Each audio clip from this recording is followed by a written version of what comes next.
I've read, I think, almost all of his works. There's a new one coming out this summer that I haven't read. I would classify him as a servant leader. And a servant leader is an individual in which the followers, students, or athletes become better because of the experience. It's not better in a sense of motor skills, but they become better as human beings.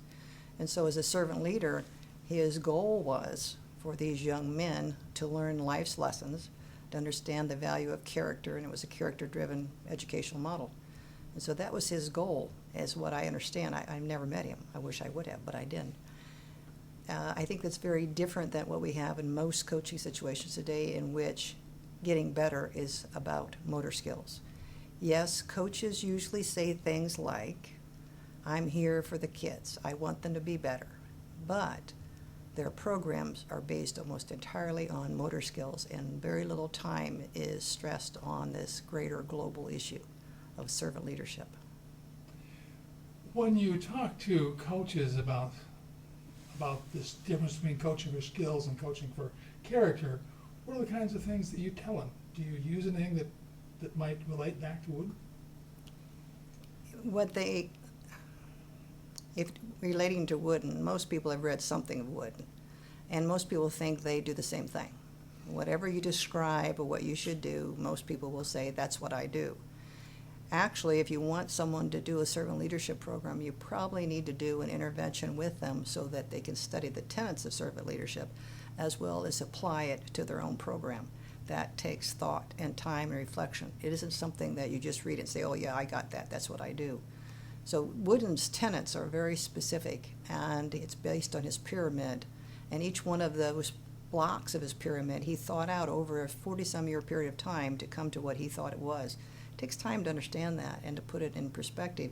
So intervention, interaction, working on the project, thinking about it, is more than what most coaches want to do, because they want motor skill response right now. If a coach wanted to think about the broader picture, what kinds of things would you have him ponder to, has he even considered that question? I think coaches in general, want to believe that kids have character when they come in. Or they want some easy test to measure character so that they have people of character who come in. And neither of those things is true. We can't just easily measure character, and nor, if we could measure character, does that mean that it would work in all cases. Most people are just maybe little spotlights of what they are.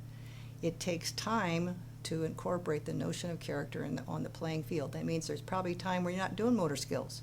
There's probably time where you're talking about something. There's probably time in which you ferret out the hard questions of life and discuss it.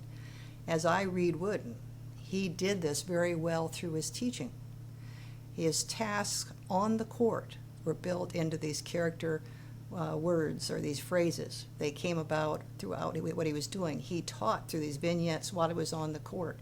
And as I understood what I read from him, he had it all planned on a 2-hour block of what he was going to say every period and how he was going to do all that. He took a 2-hour block of time and practice, and no one ever stood still. No one stood still. Think about that. No lines, no standing and waiting. Everybody moved for 2 hours continually as he was instructing as you were moving.